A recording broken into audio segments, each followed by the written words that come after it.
बहुत बहुत स्वागत है आप सभी का आपके अपने YouTube channel Shukla study point में। मैं शिवम शुक्ला आप सभी दोस्तों का हार्दिक स्वागत करता हूं। आज के वीडियो के माध्यम से हम लोग चर्चा करेंगे हिंदी के पेपर 2 के बारे में। और हिंदी पेपर 2 में खास करके आपको पढ़ना होता है हिंदी का राष्ट्रीय काव्य। और ये बातें मैं बता रहा हूँ बीए 5th सेमेस्टर के छात्र छात्राओं के लिए, यानी जो छात्र छात्राएँ 4th सेमेस्टर की परीक्षा उत्तीर्ण कर चुके हैं या अभी 4th सेमेस्टर की परीक्षाएं दे करके आ रहे हैं, उनके लिए बहुत महत्वपूर्ण है यह लेक्चर। चूँकि 5th सेमेस्टर में आपको पेपर 2 के अंतर्गत हिंदी का राष्ट्रीय काव्य पढ़ना पड़ेगा।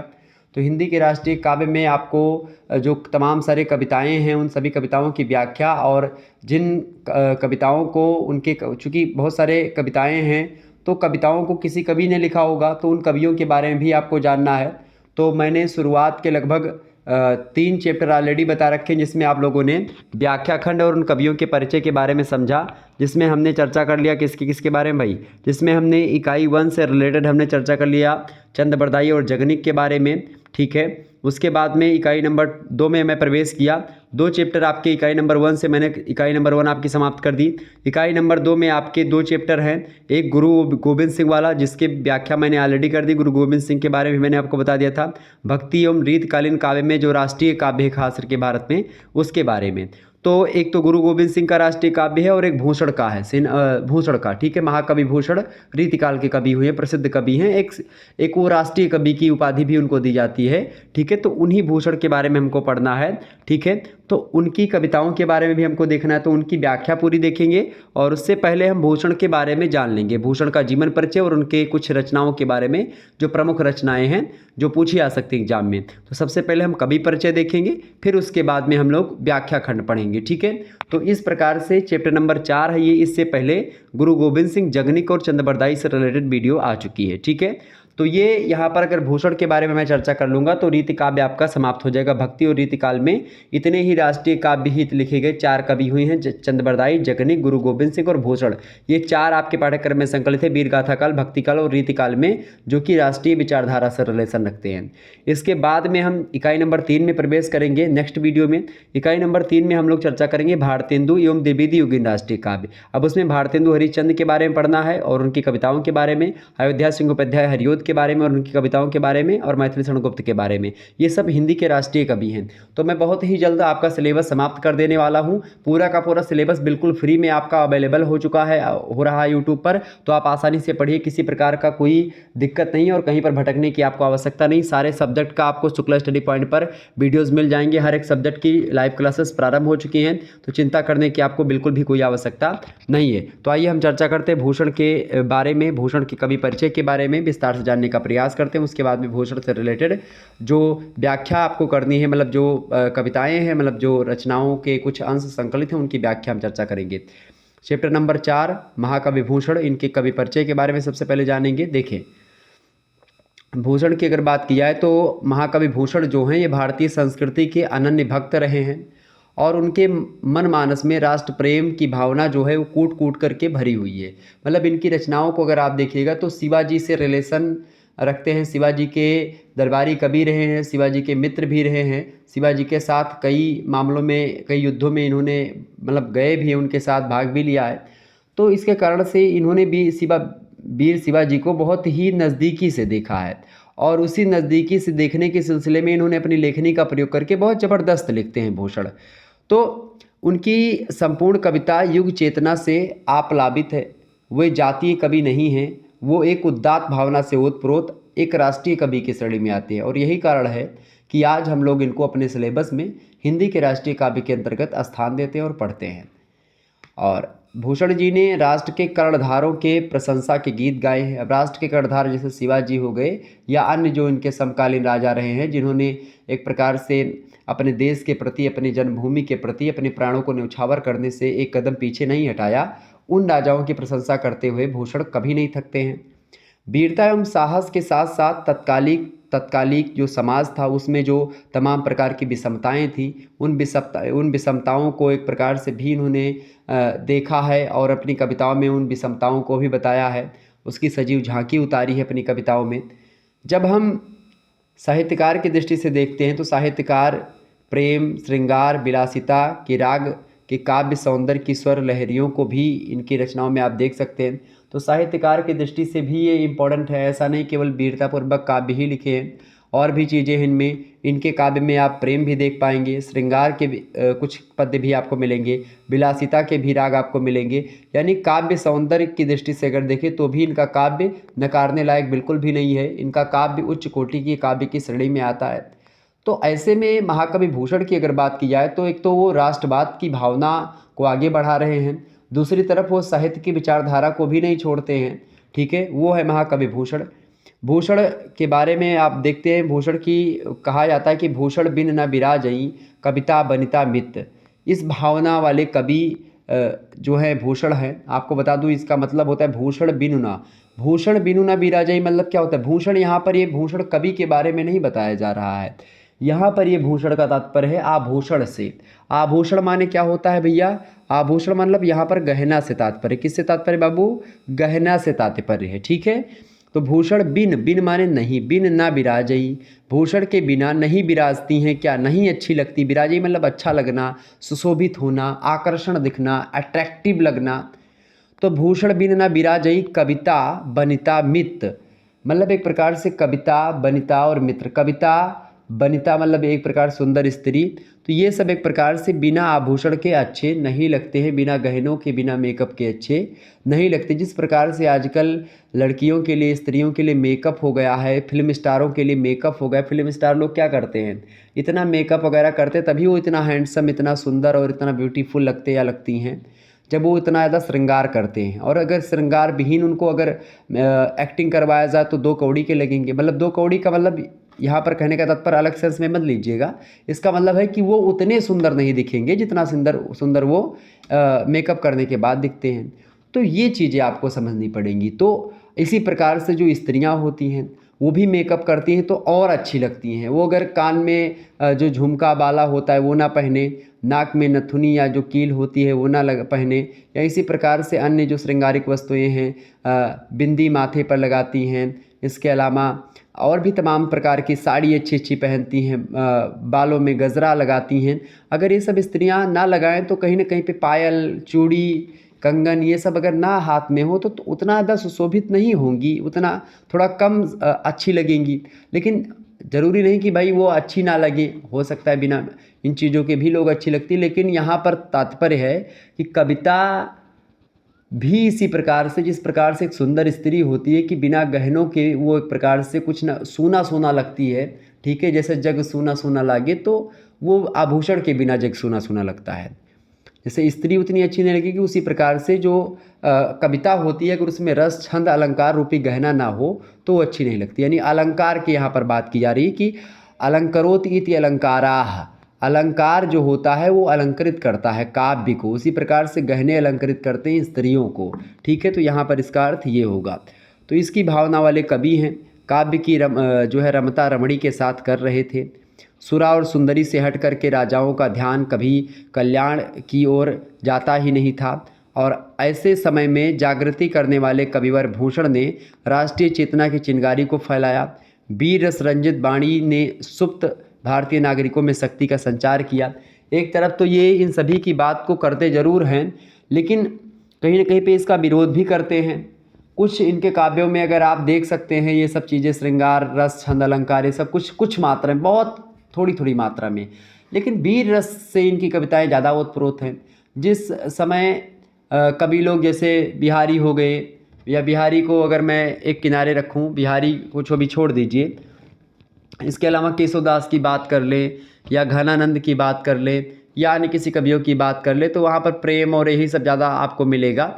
वो राष्ट्रीय विचारधारा आपको नहीं मिलेगी। और यही कारण है कि आज हम उनको नहीं पढ़ रहे हैं इसमें, राष्ट्रीय काव्य में। हालांकि हमने हिंदी काव्य में उनको पढ़ा, लेकिन यहाँ पर आप नहीं पढ़ रहे हैं। इसीलिए नहीं पढ़ रहे क्योंकि उनके काव्य में राष्ट्रीय विचारधारा नहीं है, राष्ट्रीय जागृति का काम नहीं है, और इसीलिए हम उसको नहीं पढ़ रहे हैं, उनको नहीं पढ़ रहे हैं, इनको पढ़ रहे हैं। क्यों पढ़ रहे हैं? क्योंकि इनके काव्य में इन सभी विशेषताओं को संजोए हुए और इसके अलावा राष्ट्रीय विचारधारा से ओतप्रोत काव्य है इनका।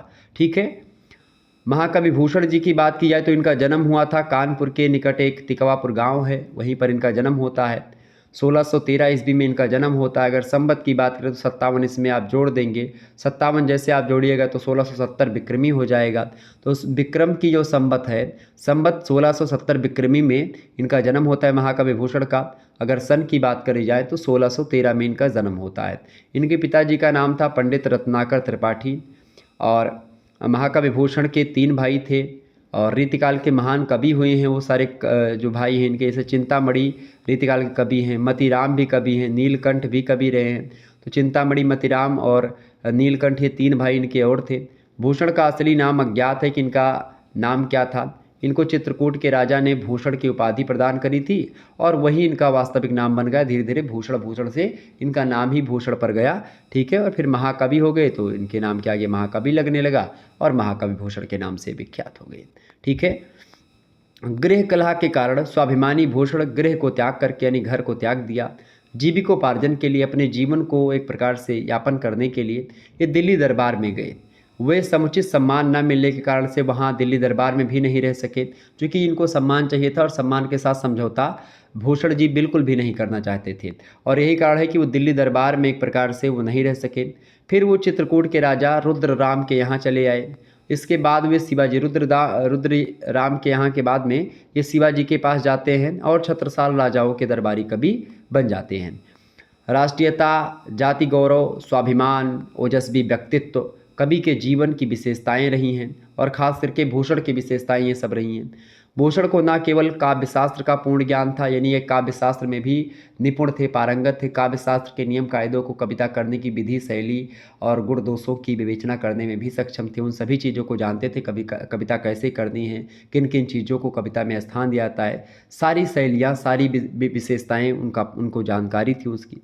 अपितु धर्म, दर्शन, इतिहास, भूगोल आदि विषयों का भी ज्ञान इनके पास था। साथ ही साथ काव्यशास्त्र तो जानते ही थे ये, इसके अलावा धर्म के बारे में भी जानते थे, दर्शन यानी विचारक भी थे, इतिहासकार भी थे, भूगोलवेत्ता भी हैं ये। इन सभी के ज्ञान आपको इनकी रचनाओं में मिल जाएगा। विलासिता के विरुद्ध सिंहनाद करने वाले इस सरस्वती सपूत की आत्मा सन 1715 ईस्वी में यानी 1772 विक्रमी में नश्वर शरीर को त्याग करके परमात्मा से मिल गई, मतलब देहांत हो जाता है, इनका मृत्यु हो जाती है 1715 ईस्वी में। 1613 ईस्वी में जन्म होता है, 1715 में मृत्यु होती है। लगभग 102 सालों का जो समय है वो इन्होंने एक प्रकार से व्यतीत किया और इस 102 सालों के कैरियर में, चरित्र में इन्होंने पूरे के पूरे संपूर्ण जीवन में बहुत सारी उपलब्धियां हासिल करी और काव्य का एक स्वरूप जो था, जो परंपरागत मूल्यों पर चल रहा था, उसको थोड़ा सा एक क्रांतिकारी विचारधारा के रूप में एक राष्ट्रवाद की तरफ मोड़ने का काम जो किया वो भूषण ने किया। रचनाओं की अगर बात करें, अभी इनकी व्याख्या हम समझ रहे हैं, परेशान होने की आपको आवश्यकता नहीं, बस थोड़ा सा ही रचनाएं बची हुई हैं। रचनाओं की अगर बात करें तो भूषण की प्रमुख 3 काव्य रचनाएं उपलब्ध हैं। एक तो शिवा बावनी, एक शिवराज भूषण और एक छत्रसाल दशक।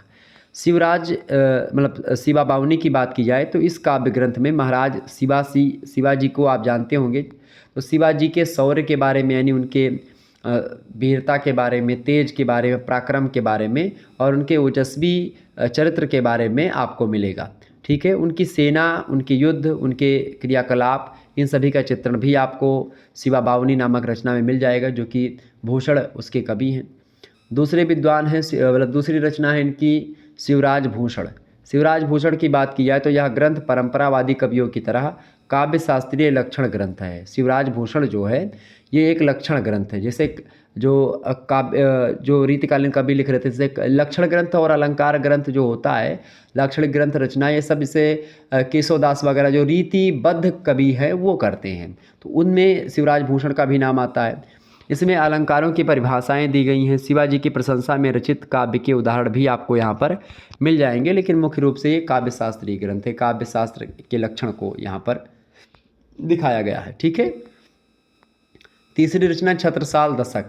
इसमें वीर छत्रसाल के युद्ध कौशल का वर्णन है और इसमें ओरछा नरेश थे छत्रसाल, उनके शौर्य और पराक्रम को काव्य का उसको काव्य के लिए बनाया गया, काव्यमय बनाया गया है, मतलब कि काव्य के लिए उनको प्रस्तुत किया गया। इस प्रकार भूषण ने स्वाभिमान से प्रेरित होकर के राष्ट्रभक्ति की अभिव्यक्ति की और आपके काव्य में यानी भूषण जी के काव्य में वीरता की सशक्त संप्रक्ति आपको मिलेगी। अब भूषण के दोहों के बारे में जानकारी लेते हुए हम आगे बढ़ेंगे और भूषण के दोहों की व्याख्या हम लोग चर्चा करेंगे। बहुत ही मज़ेदार तरीके से हम समझेंगे और पहली बार तो पढ़ने में आपको थोड़ा दिक्कत हो रही होगी, लेकिन अब चिंता करने की आपको आवश्यकता नहीं है। सबसे पहले मैं इसको पढ़ूंगा और आप भी एक दो बार इसको पढ़ेंगे। जब एक दो बार पढ़ लेंगे तो आपके समझ में वैसे आ जाएगा। पढ़ना कैसे इसको, सबसे पहले देखें पढ़ना कैसे भाई। देखें, भूषण के दोहों की अगर बात की जाए, उनकी रचनाओं की बात की जाए, हालांकि ये दोहे नहीं हैं, ठीक है, लेकिन फिर भी अगर इसमें रचनाओं की अगर बात की जाए तो इसमें देखेंगे, इंद्र जिभि जंभ पर बाणौ सुवंभ पर, रावण संदेश पर रघुकुल राज हैं, पवन बारी बाह पर शंभुरति नाह पर, ज्यों सहस्त्र बाहु पर राम द्विज राज हैं, दावा द्रम दंड पर चीता मृग झुंड पर, भूषण बितुंड पर जैसे मृग राज हैं, तेज तम अंश पर कान्ह जिभि जंभ कंस पर, कान्ह जिभि कंस पर, त्यों मलेच्छ बाण पर शेष शिवराज है।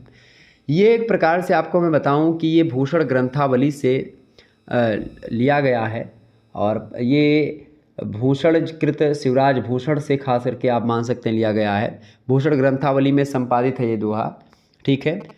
आपको बता दूं कि अच्छा, भूषण ग्रंथावली जो है इसकी अगर बात की है तो इसको जो आधुनिक या कवि हुए हैं जिन्होंने आलोचनाएं करी हैं उनके द्वारा संपादित की हुई पुस्तकें हैं।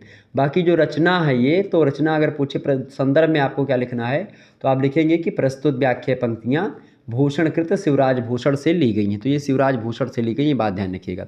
अब इसकी व्याख्या पर हम थोड़ा सा नज़र डालेंगे। प्रसंग क्या है ये, इसमें शिवाजी की प्रशंसा की गई, शिवाजी के बारे में बताया गया कि शिवाजी कितने वीर हैं, कितने जो है साहसी हैं। और शिवाजी को यहाँ पर आप देखते हैं कई सारे उपमा दी गई है, कई सारे उपमेय की बात की जाती है शिवाजी से इंद्र, बड़वा नल, राम, पवन, शंभु, परशुराम, दावा नल, चीता, मृगराज, तेज, कृष्ण, इन सभी के आप देखते हैं कई सारे उपमान दिए गए हैं शिवाजी को। तो देखें, इंद्र जिभि जंभ पर, जंभ मतलब होता है जंभासुर, एक निशाचर था, राक्षस था, ठीक है। तो जंभ राक्षस जो था उसको नष्ट किया था किसने, इंद्र ने। तो यहाँ पर कवि कहते हैं भूषण जी कि इंद्र जिभि जंभ पर, जिभि माने होता है कि जिस प्रकार से, ठीक है। तो जिस प्रकार से इंद्र ने जंभ राक्षस को मारा था वैसे ही शिवाजी ने अनेक मलेच्छ सरदारों को मार डाला था। अच्छा, ये हर एक बात पर देखिए, जिम्भ पर, बाणव सुवंभ पर। अच्छा, बाणव सुवंभ मतलब बड़वा नल। अब बड़वा नल आप देखते हैं जिस प्रकार से बड़वा नल भगवान श्री रामचंद्र जब रामेश्वरम अर्थात भगवान शंकर की पूजा करते हैं, उसके बाद में फिर 3 दिन तक समुद्र के आगे पूजा करते हैं, उसको मनाते धनाते कि प्रभु मान जाइए और रास्ता दे दीजिए। तो जब जो है गए 3 दिन बीत, बोले राम सकोप तब भय बिन होए न प्रीत, कि अब भय बिन प्रीत नहीं होती है, लक्ष्मण बाण सरासन आनु, तब वो संधान्यो प्रभु बिसिक कर आला, उठी उदधि उर अंतर ज्वाला। जब प्रभु ने संधाना, क्या बड़वा नल संधाना, तो उठी उदधि उर अंतर ज्वाला, समुद्र में एक प्रकार से समुद्र पूरा का जल जो है एकदम से तपने लगा, जलने लगा टाइप से, बहुत गर्म हो गया समुद्र का जल। और जब समुद्र का जल इस प्रकार से गर्म होता है तो वही स्थिति बड़वा नल की स्थिति हो जाती है। तो मैं कहाँ पहुँचा था, जिस प्रकार से इंद्र जो हैं वो जंभ निशाचर को समाप्त करते हैं, मारते हैं, जंभ राक्षस को नष्ट करते हैं। जिस प्रकार से भगवान श्री रामचंद्र जो हैं वो बड़वा अग्नि को संधानते हैं और एकदम से ठंडे समुद्र को गर्म कर देते हैं, ठीक उसी प्रकार से जो ये हैं, क्या नाम है इनका, शिवाजी के बारे में शिवाजी का बखान करते हैं, इंद्र से और भगवान श्री राम से तुलना यहाँ पर की जा रही है। ठीक है, समझ में आ रहा है ना चीज़ों को। तो जिस प्रकार से इंद्र ने किसको मारा, जंभ राक्षस को नष्ट किया, वैसे ही शिवाजी ने अनेक मलेच्छ सरदारों को मार डाला। जैसे बड़वाग्नि जो है समुद्र में फैलती है, उसका पानी सूखना आरंभ कर देता है, जलना आरंभ कर देता है, उसी प्रकार शिवाजी ने तुर्कों मुगलों के ऊपर राज किया और उनको एक प्रकार से नष्ट करने का काम उन्होंने किया। रावण संदेश पर रघुकुल राज, जिस प्रकार से रावण पर एक प्रकार से प्रभु श्री रामचंद्र जो है एकदम से रावण को नष्ट करते हैं, ठीक उसी प्रकार से वो भी नष्ट करने का काम करते हैं। ठीक है, तो ये सारी चीज़ें यहाँ पर आपको समझ में आ रही होंगी। इसके बाद में आगे आप देख सकते हैं, इसके आगे आप देख सकते हैं, पवन बारी बाह पर शंभुरतिनाह पर। बौरिवाह का मतलब होता है जिस प्रकार से वायु बादलों को उड़ा ले जाती है, वैसे ही शिवाजी के युद्ध करने पर शत्रु दल जो होते हैं दूर दूर तक भाग जाते हैं। ठीक है, यानी पवन वारिवाह पर शंभुरतिनाह पर, यानी पवन वारिवाह मतलब जिस प्रकार से जो वायु होती है वो बादलों को उड़ा ले जाती, उसी प्रकार से जो ये शिवाजी हैं अपने शत्रुओं को उड़ा देते हैं, भगा देते हैं अपने सामने से। शंभुरतिनाह पर, तो पौन बारिवाह पर, शंभुरतिनाह पर, शंभुरतिनाह मतलब शंभु मतलब यहाँ पर शिव जी हैं, ठीक है, शिव जी। रतिनाह मतलब रति माने होता है, रति माने एक तो प्रेम होता है, ठीक है, लेकिन यहाँ पर रति जो हैं एक स्त्री हैं और उनके पति का नाम है कामदेव। रति एक देवी हैं, तो रति देवी हैं और उनके पति कौन हैं, उनके पति हैं कामदेव। आप सभी को पता होगा कामदेव के बारे में। तो कामदेव को भस्म किसने किया था, शिव जी ने, यानी शंभु जी ने। शंभु मतलब यहाँ पर शिव यानी शंकर भगवान से तात्पर्य है। तो शंकर भगवान ने जिस प्रकार से कामदेव को केवल आंखें खोल कर देखा था और कामदेव भस्म हो गए थे, ठीक है, समझ रहे हैं कामदेव क्यों भस्म हुए थे, क्यों, ये पूरी कहानी है। चूँकि जब भगवान शंकर जो है माता सती का एक प्रकार से, जब सती का एक प्रकार से, वहाँ पर बड़ी लंबी कहानी, आप लोग शायद उसको ना समझ पाएँ। सती जी का जब वो हो जाता है, सती जी हवन कुंड में नष्ट हो जाती हैं, फिर उनका शरीर जो है वो भगवान शंकर अपने कंधे पर लाद करके और पूरे ब्रह्मांड में घूमने लगते हैं। तो भगवान जो विष्णु है वो अपने सुदर्शन चक्र से उनके 108 टुकड़े करते हैं, 108 स्थानों पर गिरता है, और इसी कारण से 108 शक्तिपीठ है। एक माले में 108 जो दाने होते हैं वो होते हैं, 108 शक्तिपीठ हैं जो कि पृथ्वी पर अभी भी मौजूद हैं, ठीक है। कहीं पर जो जो उनके हाथ भुजा जो भी अंग जहाँ जहाँ पर गिरे उसी के नाम से वो मंदिर बनता चला गया, ठीक है। तो उसके बाद में क्या हुआ कि भगवान शंकर समाधि लेकर के बैठ जाते हैं, और फिर भगवान शंकर को जगाने के लिए, चूँकि क्या होता है कि एक असुर आता है तारकासुर, तो तारकासुर जो असुर होता है, तारकासुर, उसको मारना एक प्रकार सबके लिए असंभव हो जाता है, क्योंकि उसको ब्रह्मा जी से वरदान मिल जाता है कि शंकर भगवान के लड़के, शंकर भगवान के पुत्र से ही उसका वध होगा, उसकी मृत्यु होगी। अब शंकर भगवान समाधि पे बैठते हैं, अब कुछ हता पता नहीं होता कि शंकर भगवान समाधि से कब जागेंगे कब नहीं जागेंगे, तो वो बहुत दिनों तक बैठे रहते हैं उस पर, ठीक है, समाधि पर। तो उनको जगाने का प्रयत्न और कोई कर ही नहीं सकता था। तो भगवान सभी देवताओं ने मिल करके ब्रह्मा जी के पास गए, विष्णु जी के पास गए, तो सभी लोगों ने प्लान बनाया कि भाई कामदेव को वहाँ पर भेजा जाए। तो कामदेव जाते हैं और अपना जो है काम रूपी जो बाण होता है उसको भगवान शिव पर चलाते हैं, 2-3-4 बाण मारते हैं। उसके बाद में भगवान शंकर का जो है एक प्रकार से जो ध्यान होता है वो भंग हो जाता है, और क्रोध में आकर के वो भस्म कर देते हैं कामदेव को। ये पूरी कहानी है। फिर उसके बाद में कामदेव जो हैं, मतलब कामदेव की पत्नी है रति, वो प्रार्थना करती शंकर भगवान से, तो वो उनका जीवन दान दे देते हैं, लेकिन उनका शरीर नहीं मिलता है, क्योंकि शंकर भगवान के द्वारा जलाया गया, शरीर काटा गया। सर गणेश भगवान अपने पुत्र का सर काट दिया था भोलेनाथ बाबा ने, तो वो त्रिशूल उनका ऐसा था कि वो काटने के बाद में कहाँ फेंक दे सर कुछ पता नहीं, तो वो वापस नहीं आता था, इसीलिए हाथी का सर लगाया गया उनके सर पर। तो यहाँ पर वही चीज़ है, शंभुरतिनाह पर जिस प्रकार से भगवान शंकर कामदेव को भस्म करते हैं, उसी प्रकार से यहाँ पर कुछ शिवाजी जो है युद्ध करते हैं। तो क्या होता है इनसे, एक प्रकार से शिवाजी जब क्रोध होते हैं, एकदम से क्रोध से परिपूर्ण होते हैं, तो उनकी दृष्टि से ही मुगल सरदार जो होते हैं वो भाग जाते हैं, मर जाते हैं, लड़खड़ा जाते हैं, कई प्रकार की चीज़ें होती हैं। जो सहस्त्र बाहु पर राम द्विजराज है, यहाँ पर सहस्त्र बाहु और राम द्विजराज, यहाँ पर राम का तात्पर्य है परशुराम से, ठीक है। किससे तात्पर्य भैया, परशुराम जी से। परशुराम जी ने सहस्त्र बाहु को मारा था। सहस्त्र बाहु भी एक राजा था, उसकी कितनी भुजाएं थी, उसको शंकर भगवान का वरदान मिला था, उसके पास कितनी भुजाएं थी जानते हैं, उसके पास भुजाएं थी 100 से अधिक भुजाएं थी, ठीक है, ठीक है। तो इसीलिए उसका नाम था सहस्त्र बाहु। बाहु माने भुजाएं, सहस्त्र माने सैकड़ों, सैकड़ों भुजाओं का स्वामी था वो। तो भगवान परशुराम जी को जो है फरसा, पहले उनका नाम राम था और भगवान शंकर ने उनको फरसा दिया था, तो इसीलिए उनका नाम हो गया परशुराम, ठीक है। चूँकि इनको परशु दिया था किसने, भगवान शंकर ने। तो उसी परशु से इन्होंने सहस्त्र बाहु के सारे के सारी भुजाओं को काटा था, ठीक है। इसीलिए इनका एक प्रकार से नाम परशुराम पड़ा। और यही परशुराम ने जिस प्रकार सहस्त्रबाहु की समस्त भुजाओं को काटा था, वो एक प्रकार से ठीक उसी प्रकार से जो ये है शिवाजी, उन्होंने हजारों हाथी वाले अनेकों सेनाओं को नष्ट किया था। कई सारे हाथियां जिनकी सेना में थी, उन सेनाओं को नष्ट कर दिया था शिवाजी ने। ऐसी बात बोलते हैं कौन, जो है भूषण जी, ठीक है। तो ये यहाँ पर तुलना की जा रही है सभी से।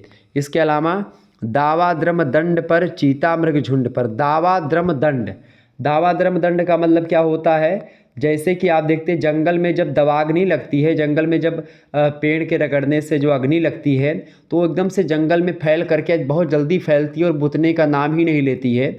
जिस प्रकार से दावाग्नि होती है, जंगल को नष्ट कर देती है, पेड़ पौधों को भस्म कर डालती है, उसी प्रकार शिवाजी की सेना जो है वो शत्रुओं को मार करके नष्ट कर देती है बहुत जल्दी ही। और आगे कहते हैं चीता मृग झुंड पर, जिस प्रकार से चीता जो होता है मृग के समस्त झुंडों को समाप्त कर देता है, इसी प्रकार से पूरे के पूरे झुंड को साफ कर दे रहे हैं शिवाजी। यानी शिवाजी जो है शत्रु सेनापति और उनके दलों पर झपटते हैं, जिस प्रकार से एक चीता मृगों पर झपटता है। जैसे मृगों का एक झुंड पानी पीता है तो एक चीता जिस प्रकार से उन मृगों के झुंडों पर झपटता है, शिकार लगाने के लिए एकदम छलांग लगाता है, वैसे वीर शिवाजी छलांग लगाते हैं और शत्रु दल को नष्ट करने का काम करते हैं। ये यहाँ पर बताया गया। भुवन वितुंड पर जैसे मृगराज हैं। ठीक है, आगे कहते हैं कि शेर का एक प्रकार से, जिस प्रकार से भुवन, क्या लिखा है, भूषण जी कहते हैं भूषण वितुंड पर जैसे मृगराज हैं। भूषण वितुंड का मतलब यहाँ पर हो गया आपका, भूषण जी कहते हैं कि जिस प्रकार से सारी चीज़ें हो रही हैं वैसे ही आप देखते हैं शेर जो होता है उसका अधिकार हाथी के मस्तिष्क पर होता है।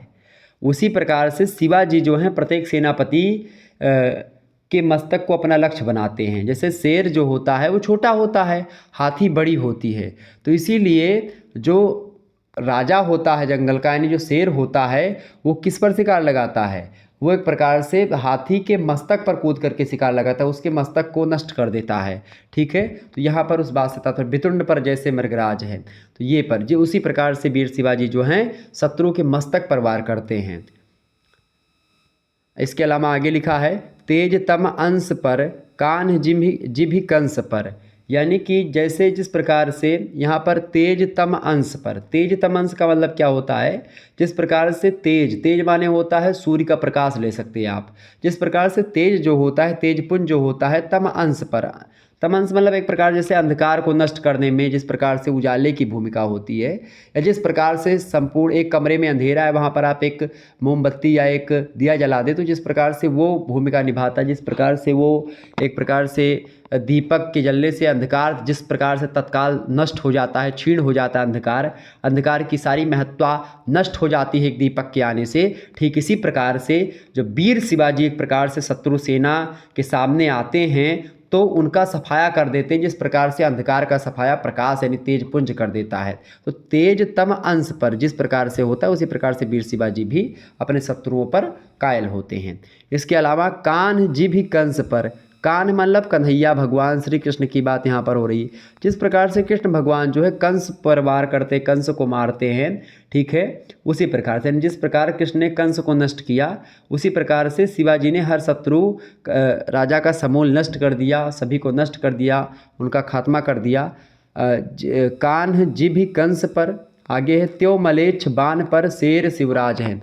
और जितना भी उपाधियाँ दी गई, जितनी भी उपमाएँ की गई अभी तक, उन सभी की अगर बात करें तो इसी प्रकार से जिस प्रकार से अब मैं एक एक बता रहा हूँ, जिस प्रकार से इंद्र ने जंभ राक्षस को नष्ट किया, जिस प्रकार से बड़वा अग्नि समुद्र में फैलती और उसका पानी सूखना आरंभ कर देता है, उसका पानी गर्म हो जाता है, जिस प्रकार वायु बादलों को उड़ा ले जाती है, जिस प्रकार शिवाजी ने कामदेव को भस्म, मतलब शिव जी ने कामदेव को भस्म किया, जिस प्रकार से परशुराम जी ने सहस्त्रबाहु की भुजाओं को काटा, उनको नष्ट किया, जिस प्रकार से दवाग्नि जंगल में फैल करके बहुत जल्दी समस्त जंगल को नष्ट कर देती है, जिस प्रकार से चीता मृगझुंड पर झपटता है, जिस प्रकार से शेर हाथी के मस्तिष्क पर झपटता है, जिस प्रकार से तेज अंधकार को नष्ट करता है, जिस प्रकार से कृष्ण ने कंस को नष्ट किया, ठीक उसी प्रकार मलेच्छ वंशी राजाओं के ऊपर शेर के समान विराजमान है कौन, त्यों मलेच्छ बाण पर शेर शिवराज हैं। उस प्रकार से शेर के समान फुर्तीले, शेर के समान चमकीले, सूर्य के समान एक प्रकार से ओजस्वी, राम के समान शौर्य और कृष्ण के समान स्ट्रेटजी वाले वो शिवाजी एक प्रकार से झपटते हैं किस पर, वो झपटते हैं मलेच्छ वंशी राजाओं को, एकदम से नष्ट कर देते हैं। ये है शिवाजी के बारे में कुछ विशेषताएं। तो ये समझ में आ गया होगा, इसकी व्याख्या आपके आगे बढ़ते हैं। अगली व्याख्या आपके समक्ष आ चुकी है दूसरे नंबर पे, आप देख सकते हैं यहाँ पर व्याख्या है दूसरी। यहाँ पर अब पूछा क्या जाएगा, जैसे क्या पूछा जाएगा, बाने फहराने घाराने और यहाँ तक आपका ये पूरा एक ही है, ठीक है। अब इसमें इसकी व्याख्या क्या होगी, देखिए बाने फहराने घहराने घंटा गजन के, नाही ठहराने राव राने देश देश के, नग भहराने ग्राम नगर पराने सुनी, बाजत निशाने शिवराज जो नरेश के, हाथिन के हौदा उकसाने कुंभ कुंजर के, भवन को भजाने अति छूटे लटकेश के, दल के दरारन ते कमठ करारे फूटे, केरा के सिपात बिहराने फेन शेष के। बड़ी ज़बरदस्त पंक्तियां हैं। ये पंक्तियां भी वीर शिवाजी के बखान को लेकर के ही हैं। आपको बता दूं ये संदर्भ वही है, शिवराज भूषण से ही लिया गया है ये भी, ठीक है। और आपको बता दूं कि इसमें भी शिवाजी का ही बखान किया गया है। तो संदर्भ प्रसंग में आप लिखेंगे शिवाजी का बखान किया गया है, शिवा जी के ही द्वारा रचित है शिवराज भूषण, उसी से ये व्याख्या पंक्तियाँ या व्याख्या दोहा संकलित है, ठीक है। अब यहाँ पर क्या लिखेंगे, अब व्याख्या में लिखेंगे। व्याख्या में क्या लिखना है आपको भाई, व्याख्या में आपको क्या लिखना है फटाफट से आप देखेंगे। व्याख्या में यहाँ पर आपको लिखना है, जैसे कि आप देखिए, बाने फहराने घहराने घंटा गजन की, नाही ठहराने राव राने से राव राने देश देश की। राव राने देश देश के मतलब जो अलग अलग देश देश के राजा हैं वो सब ठहराने मतलब ठहरते नहीं हैं। कहाँ पर नहीं ठहरते हैं, जब बाने फहराने घहराने घंटा गजन के, जब शिवाजी के सेना के झंडों के फहराने और हाथियों के घंटा, घहराने घंटा गजन के, गजन माने गज माने हाथी, गजन के घंटा जब बजते हैं, हाथियों के घंटे जब बजने लगते हैं, और जो एक प्रकार से शिवाजी के सेना के जो झंडे हैं वो फहराने लगते हैं और हाथियों के घंटे जो हैं बजने लगते हैं खूब तीव्र गति से। ऐसी स्थिति में क्या होता है, जो छोटे बड़े राजा हैं, राव हैं, राणा हैं, ये सब युद्ध छोड़ करके क्या होते हैं, भागने लगते हैं। मतलब वो शिवाजी की सेना के सम्मुख नहीं ठहर सकते और इसीलिए वो रण को छोड़ छोड़ करके भाग रहे हैं। यहाँ पर इन पंक्तियों का मतलब ये है। आगे आगे कहते हैं, यहाँ पर आगे बताने का प्रयास है कि नग भहराने ग्राम नगर पराने सुनी। नग भहराने, नग भहराने का मतलब क्या होता है कि जब शिवाजी का नगाड़ा बजने लगता है, नग भहराने ग्राम नगर पराने सुनी, बाजत निशाने शिवराज जो नरेश के। नग मतलब एक प्रकार से यहाँ पर दो तात्पर्य है। एक तो नग यहाँ पर नगाड़ों की आवाज़ से है और एक पर्वत जो है वो एक प्रकार से नग भहराने लगता है, मतलब पर्वत भी टूटने लगते हैं जब क्या होता है, नगाड़ों की आवाज़। क्योंकि दुदुम्भी बजती है जब युद्ध के लिए शिवाजी तैनात होते हैं, तो उस समय क्या होता है कि बहुत तीव्र गति से नगाड़े बजते हैं, दुदुम्भियाँ बजती हैं। तो उसके एक प्रकार से नगाड़े जब बजते, बाहुबली मूवी आप देखते हैं, जब वो नगाड़ा बजाता है बाहुबली मूवी में तो क्या होता है, पृथ्वी कांपने लगती है, हिलने लगती है। तो ठीक इसी प्रकार से युद्ध में जब सभी लोग अपना अपना भाला इसे ठोंकते हैं और उसके बाद में दुदुम्भियाँ बजती हैं, डंकारे नगाड़े हाथी के घंटे झंडे फहराने लगते हैं, तो पृथ्वी जो होती कंपन करने लगती है। और ऐसी स्थिति में यहाँ पर क्या हो रहा है, यहाँ पर कहते हैं कि नग भहराने ग्राम नगर पराने सुनी। यहाँ पर शिवाजी के नगाड़ों की आवाज़ सुन करके पर्वत भरभरा करके गिर पड़ते हैं। शत्रु पक्ष के लोग जो होते हैं वो ग्राम नगर पराने सुनी, वो क्या होते हैं, नगर और गांव से भाग जाते हैं। इस प्रकार से आगे बाजत निशाने शिवराज जो नरेश के, और जब एक प्रकार से जो है इस प्रकार चीज़ें होती है, जब शिवराज जो नरेश मतलब यहाँ पर यानी कि शिवाजी के, नरेश माने राजा, शिवराज जो मतलब शिवाजी के यानी शिवाजी राजा के, जब एक प्रकार से इस प्रकार से घंटे बजते हैं, इस प्रकार से नगाड़े बजते हैं, तो क्या होता है, सारे राजा महाराजा सब भाग करके गांव छोड़ देते, सभी लोग गांव से भाग जाते हैं, इस प्रकार से भागने लगते हैं, पर्वत गिरने लगते हैं। इस प्रकार से यहाँ पर बखान किया गया है।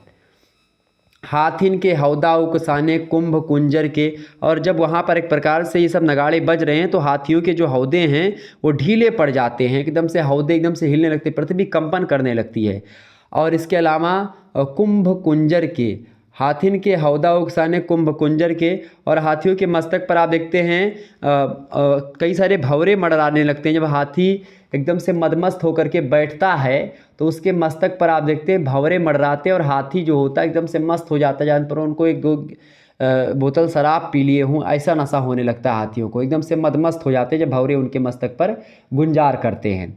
तो जो हाथियों के मस्तक पर मद के कारण जो मंडराने वाले भंवरे हैं, वो जो एक प्रकार से जब ऐसी आवाज़ों को सुनते हैं तो अपने अपने घर को भागे थे। कुंभ कुंजर के भवन को भजाने यति छूटे लट केस को, वो जो भंवरे हैं वो सब भाग जाते हैं इसके अलावा क्या होता है, शत्रु जो होते हैं वो सब अपने अपने घर भाग जाते हैं।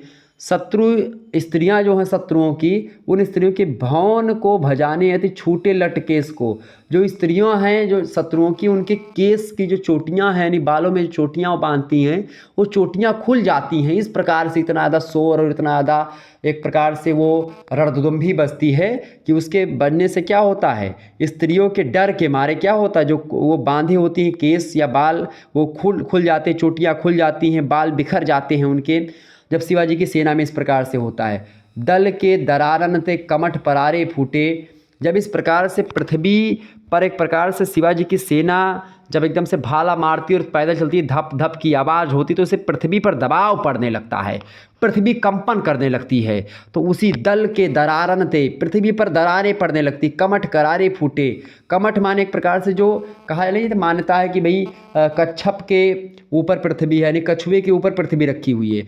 तो कमठ करारे फूटे मतलब, करारे फूटे मतलब क्या होता है कि करारे मतलब होता है बहुत ज़्यादा मजबूत चीज़ था। क्या, जो कछुए का वो प्लेट होता है ऊपर वाला, जो सुरक्षा कवच होता है कछुए का, वो बहुत पोड़ होता है, बहुत मजबूत होता है।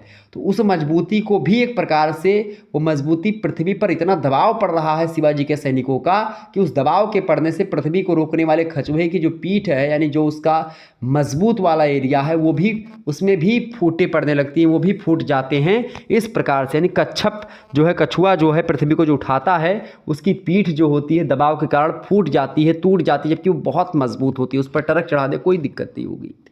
तो वो भी चीज़ें एक प्रकार से क्या होती है, फूट जाती हैं। इसके अलावा केरा के से पात मतलब केरा के पत्तों की भांति बिहराने फन शेष के, और शेषनाग मानता है कि पृथ्वी को रोके हुए हैं। शेषनाग को कितने सहस्त्रों फन है, शेषनाग कई सारे फन हैं, ठीक है। तो वो सारे के सारे फन जो होते केले के पत्ते के समान फूट जाते हैं, फन एकदम से पिचकने लगते हैं। इस प्रकार से इतना दबाव पड़ता है पृथ्वी पर कि शेषनाग जो है, जो अपने फन से रोके हुए हैं पृथ्वी को, उनका फन जो होता है एकदम से वो केले के पत्ती की भांति बिखरने लगता है, फूटने लगता है, फटने लगता है। इस प्रकार से एक प्रकार से यहाँ पर भूषण इतनी अतिशयोक्ति में बात करते हैं कि जब शिवाजी की सेना चलती है तो इस प्रकार से कुछ होता होगा, ऐसा वो कहते हैं। ठीक है, समझ में आ रही चीज़ें? अगर समझ में आ रही तो फटाफट से वीडियो को लाइक करके आप मुझे बता सकते हैं। अगला देखिए, अगला भी इसी व्याख्या मतलब यही है, उसमें भी अच्छा, इसमें शिवाजी की सेना के आतंक का वर्णन किया गया है, आप उसमें विशेष में लिख सकते हैं, और अतिशयोक्ति अलंकार भी है कहीं ना कहीं पे इसमें। ठीक है, यहाँ पर अगला देखिए, तीसरा जो व्याख्या, इसमें क्या करना है आपको व्याख्या में देखिए, निकसत म्यान ते मयूखे प्रलय भानु कैसी, फारे तम तोम से गयंदन के जाल को, लागति लपक कंठ बैरिन के नागिन सी, रुद्र रिझावे दे दे मुंडन की माल को, लाल छितिपाल छत्रसाल महाबाहुबली, कहाँ लो बखान करो तेरी करवाल को, प्रतिभर कटक कटीले, केते काटि काटि कालिका सी मिला कि कलेऊ देती कालिको। यहाँ पर शिवाजी के तलवार की बखान की गई, यहाँ पर शिवाजी या छत्रसाल जो है उनके तलवार की बात की गई है। ये पंक्तियाँ जो है खास करके ये छत्रसाल दशक से ली गई हैं। किससे ली गई भैया? ये छत्रसाल दशक से ली गई हैं, ये बात ध्यान रखिएगा। और इसमें छत्रसाल की वीरता का वर्णन यहाँ पर किया गया है, छत्रसाल के बारे में यहाँ पर बताया गया है। ठीक है, अब और रचनाकार इसके कौन है? भूषण है। अभी तक शिवाजी के बारे में बताया जा रहा है, अभी छत्रसाल की व्याख्या है छत्रसाल के बारे में कि निकसत मयान ते मयूखे प्रलय भानु कैसी, फारे तम तोम से गयंदन की जाल को। मतलब यहाँ पर वीर छत्रसाल की वीरता का वर्णन करता हुआ कवि कहता है कि आपकी तलवार ऐसे चलती है जैसे क्या होता है, तलवार एकदम से प्रलय भानु कैसी, एकदम से प्रलयकारी तलवार है। प्रलयकारी तलवार मतलब प्रलय लाने वाली तलवार है। जब वो एक प्रकार से अपने म्यान से निकलती तो ऐसे चमकती जैसे कि सूर्य के प्रकाश की भांति हो। फारे तम तोम से गयंदन के जाल को, वो शत्रुओं के दल को एकदम से चीर फाड़ देने वाली तलवार है। एक बार अगर किसी के सर पर वैसे गिर गई तो उसका खात्मा निश्चित है। इस प्रकार की तलवार है। लागत लपक कंठ बैरिन के नागिन से, वो ऐसी तलवार है जैसे नागिन अपने शत्रुओं के गले से लिपट जाती हो, ऐसे ही आपकी तलवार है, अपने आपके शत्रुओं से उनके गले में लिपट करके उसके गले को काट देती है। इस प्रकार की तलवार है, जैसे नागिन की भांति तलवार, नागिन से बहुत इसे तिरछी मिर्च चल करके किस प्रकार से गले में लपेट करके काट लेती है, ठीक उसी प्रकार से आपकी तलवार भी ऐसे चमक दमक करके और ऐसे लगता है कि इसे टेढ़ी मेढ़ी चल करके लेकिन गले को काट देती है। लागत लपक कंठ बैरिन के नागिन से रुद्र रिझावे दे दे मुंडन की माल को। ऐसा लगता है कि आपकी जो प्रलयंकारी तलवार है वह शत्रु समूह के सिर को इस प्रकार काटती है जैसे कि क्या हो रहा है, जैसे वो एक प्रकार से किसी को एक प्रकार से रुद्र ही रिझावे दे दे मुंडन की माल को। जिस प्रकार से लगता है कि वो शत्रुओं को या शिव जी को खुश करने के लिए, भगवान शंकर को, शंभु को खुश करने के लिए, रुद्र भगवान को खुश करने के लिए मुंडन की माला चढ़ा रही हूँ। इस प्रकार शत्रुओं के सर को काट काट करके गिरा रही हैं आपकी तलवारें।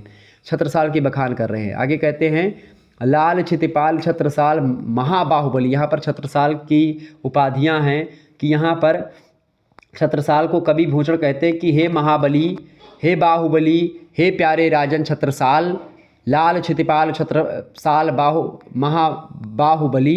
ये यहाँ पर ये बखान के रूप में उसी राजा का संबोधन है, ठीक, राजा के प्रति संबोधन है शिवाजी का, ठीक है। कहाँ लव बखान करो तेरी करवाल को, मैं हे राजन, हे बाहुबली मेरे प्यारे राजन, हे छत्रसाल, मैं कहाँ तक आपकी वीरता और प्रलयंकारी इस तलवार का बखान करूँ। मेरे जिभुआ कम पड़ जा रही बखान करने में कि आपकी तलवार कैसी है। आगे कहते हैं कि प्रतिभर कटक कटीले केते काट काट, कि वो जो है आपकी जो प्रलयंकारी तलवार है वह शत्रु समूह के सिर को इस प्रकार से काटती, जिस प्रकार देवी कालिका सी मिला कि कलेऊ देती काल को। जिस प्रकार से माता कालिका या काली जी जो है रक्त बीज का संहार करती हैं, या रक्त बीज का संहार जिस प्रकार से कालिका माता करती कि सर को काटती हैं, फिर सर जमता है, फिर दूसरा रक्त बीज आता है, फिर काटती हैं, फिर जमता है, फिर काटती हैं। इस प्रकार से काली माता जिस प्रकार से रक्त बीज नामक निशाचर का संहार करती है अपने तलवार से, गनमन एकदम से काट पीट करके एकदम मुंडन की माला एकदम से बिखर जाती, खून की धारा बहती, नदी सी बहने लगती, पृथ्वी लाल हो जाती, खूनों से लथपथ हो जाती है। इस प्रकार से छत्रसाल की तलवार काम करती है। इस प्रकार से काली माता जब रक्त बीज को मार रही होती है, उस प्रकार यहाँ पर एक प्रकार से एक तुलनात्मक रवैया अपनाया गया है। और जैसे माँ काली को प्रसन्न करने के लिए कलेऊ दे रही हो तलवार आपकी, उनको मुंडन की माला चढ़ा रही हो, इस प्रकार से यहाँ पर उनकी तलवार का, प्रलयंकारी तलवार का बखान, यहाँ पर शिवाजी के तलवार का बखान बड़ी भयंकर तरीके से यहाँ पर करते हैं भूषण जी। इसके बाद में आगे देखिएगा, चौथा है और लास्ट है यही, ठीक है, इतना ही पढ़ना है आपको। आगे है आपका, देखिए छत्रसाल की वीरता का वर्णन उसमें किया गया, उनके तलवार के बारे में, उनके तलवार का बखान किया गया है, ओके। और आगे देखिए व्याख्या क्या है कि दारुण दहत हसा कुश बिदार ये को, भयो नरसिंह रूप तेज बिकरार है, भूषण भनत तेऊ ही रामन के भार ये को, रामचंद्र भयो रघुकुल सरदार हैं, कंस के कुटिल बल बंसन विध्वंस वे को, भयो चतुराय वसुदेव को कुमार हैं, पृथ्वी पुरहूत साहि के सपूत शिवराज, मलेच्छन के भारी बे को तेरो अवतार है। यहाँ पर यह दोहा भूषण कृत शिवराज भूषण से लिया गया है। आपको बता दूँ ये शिवराज भूषण का दोहा है, इसमें शिवाजी की प्रशंसा की गई इस दोहे में। यहाँ पर कहा गया, देखिए जिस प्रकार से राम और कृष्ण से तुलना की गई थी पहले वाले दोहे में, ठीक उसी प्रकार से यहाँ पर भी दारुण दहत हसा कुश बिदारिये को। दारुण दहत मतलब एक प्रकार से दारुणों को दहने वाला, दारुण दीन पर अत्याचार करने वाला। हसा कुश का तात्पर्य यहाँ पर किससे, हिरणाकुश, हिरणाकश्यप, ठीक है। हिरणाकश्यप का नाम आप लोगों ने सुना होगा। हिरणाकश्यप जो है, जो प्रहलाद के पिताजी थे, वही है हिरणाकश्यप। तो हिरणाकश्यप क्या करता है, बहुत आतंक कर देता है अपने पुत्र को ही, मतलब अपने आप को भगवान कहलवाता है, अपनी पूजा आराधना करवाने के लिए ऋषियों के यज्ञ को भंग करता है, नाना प्रकार के यत्न करता है और ऋषियों मुनियों पर अत्याचार करता है, सभी पर अत्याचार करता है। तो उसको ख़त्म करने के लिए, उस हिरणाकश्यप को मारने के लिए और लोगों को दीन दारुणों दुखियों को एक प्रकार से विमुक्त करने के लिए उससे भगवान भयो नरसिंह रूप तेज विकरार हैं। जिस प्रकार से नरसिंह भगवान खंभा पाड़ करके सामने आते हैं, जिस प्रकार से हिरणाकश्यप को एक प्रकार से मारने के लिए विकराल तेज वाले नरसिंह भगवान का अवतार होता है, भूषण कवि कहते हैं, उसी प्रकार से जिस प्रकार से ये चीज़ें होती हैं, उसी प्रकार से यहाँ पर लास्ट वाली लाइन में यहाँ पर किसका अवतार हुआ है, मलेच्छन को मारने के लिए सपूत शिवराज का, यानी कि जो एक प्रकार से शाह जी के सुपुत्र हैं वो एक प्रकार से पृथ्वी पर इंद्र के रूप में पृथ्वी पुरोहित, पुरोहित माने इंद्र, पृथ्वी के पुरोहित मतलब पृथ्वी के इंद्र के रूप में जो आए हैं। कौन?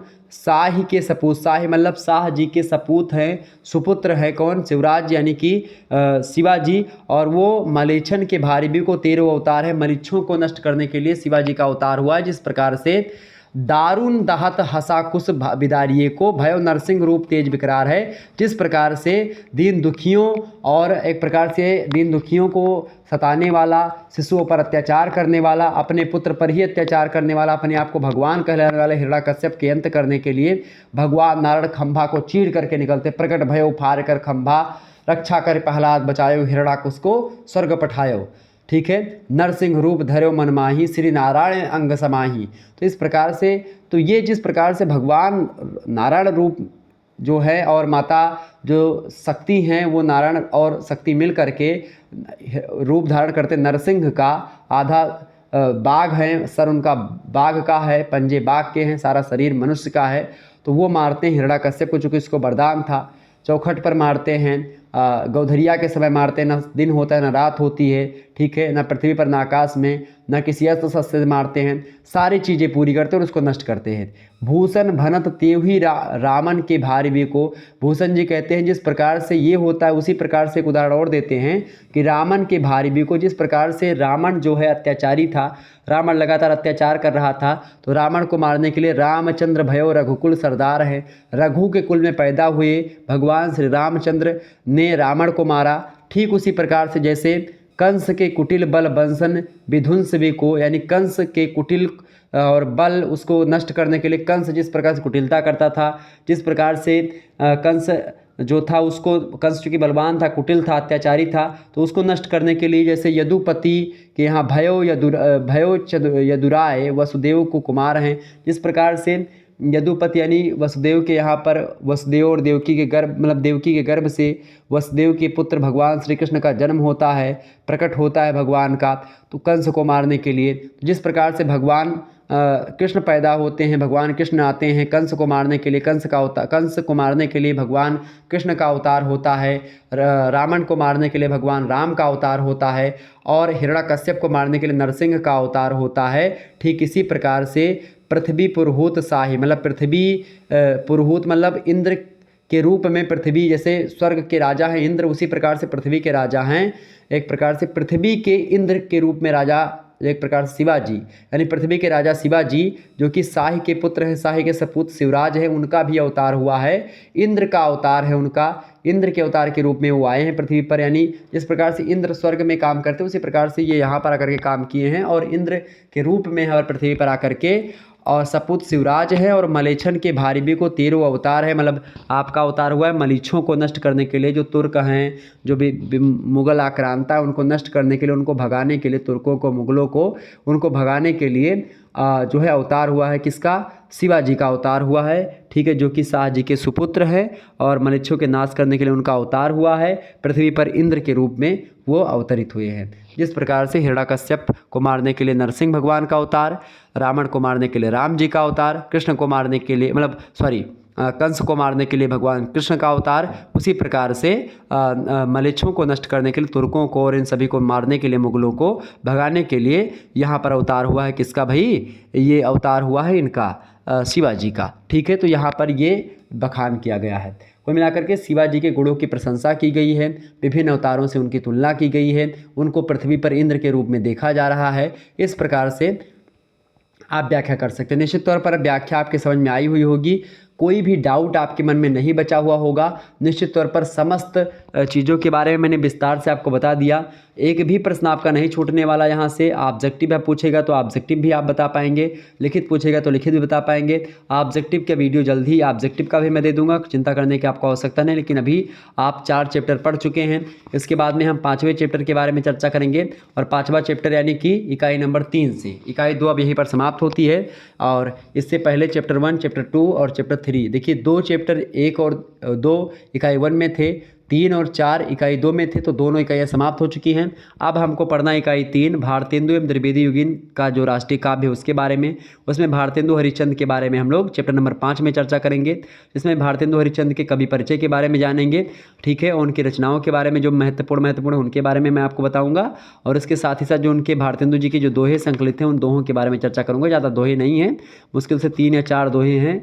4 दोहे हैं उनकी, जैसे कि उन्नत चित्त है आर्य परस्पर प्रीत बढ़ावे, कपट नेह तज सहज सत्य व्यवहार चलावे। इस प्रकार से उनके दोहे हैं।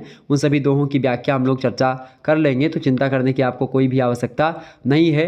बस वो भी जल्द ही आ जाएगा वीडियो। फिर उसके बाद में अयोध्या सिंह उपाध्याय चैप्टर नंबर 6 में, और इसी प्रकार से हम लोग आगे बढ़ते रहेंगे और तीव्र गति से सभी की व्याख्या समझते रहेंगे, ठीक है। चलिए फिर मिलते हैं हम नेक्स्ट वीडियो में। तब तक के लिए जय हिंद, जय भारत। आप सभी का बहुत बहुत धन्यवाद हमारे से जुड़ने के लिए। इसी प्रकार से अपना प्यार हमेशा बनाए रखिएगा और हम चर्चा करते रहेंगे, ठीक है। अयोध्या सिंह उपाध्याय और इसके बाद में जो भी आएंगे हम चर्चा करते रहेंगे। मैथिली गुप्त से लेकर के सभी के बारे में जानेंगे। तो तृतीय सेमेस्टर पंचम सेमेस्टर का पेपर 2 हिंदी का राष्ट्रीय काव्य आपका लगभग 4 चैप्टर हो चुके हैं और इसी प्रकार से आगे बढ़ते रहेंगे। धन्यवाद, मिलते हैं नेक्स्ट वीडियो में। तब तक के लिए जय हिंद, जय भारत। आप सभी का बहुत बहुत धन्यवाद। Good night, I love you. Video को लाइक कर दीजिएगा, चैनल को सब्सक्राइब कर दीजिएगा और वीडियो को शेयर कर दीजिएगा सभी दोस्तों के पास। धन्यवाद, good night, I love you.